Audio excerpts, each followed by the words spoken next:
Maggie has battled severe treatment-resistant depression her whole life. At the age of 52, her condition dangerously deteriorated, and having run out of options, Maggie's psychiatrist referred her to Dr. David Feifel at UCSD's Center for Advanced Treatments of Mood and Anxiety Disorders. Since then, Maggie makes the 2-hour journey each way from her home to receive treatments from Dr. Feifel. I've always just kind of wanted to not be here. You know, I think I just feel like if I could quietly somehow just slip away, that's really all I've ever really wanted. It felt to me like I wore this steel armor my whole life. It wasn't penetrable, nothing could penetrate into that. I had this awkward weight that I carried around with me everywhere I went.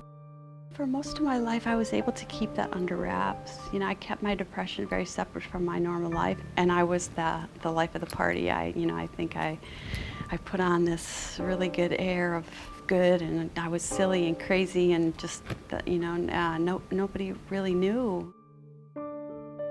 When you have treatment-resistant depression, any kind of depression for long periods of time, you get into a place where you are hopeless.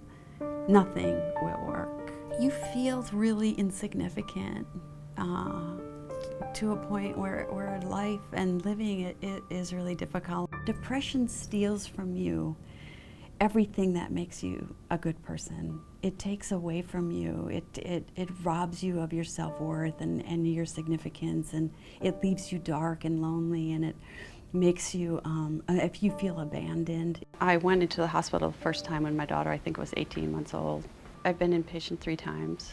I've had over 50, right around 50 ECTs. I have had extensive therapy. I've tried almost every medication that there are. I was always really open to trying different things, and I have been extremely blessed with exceptional doctors. All of them being going over and above. When Maggie first came to see me, she walked in the door like many patients do. You wouldn't know they're depressed because they learn very well how to kind of cover it up.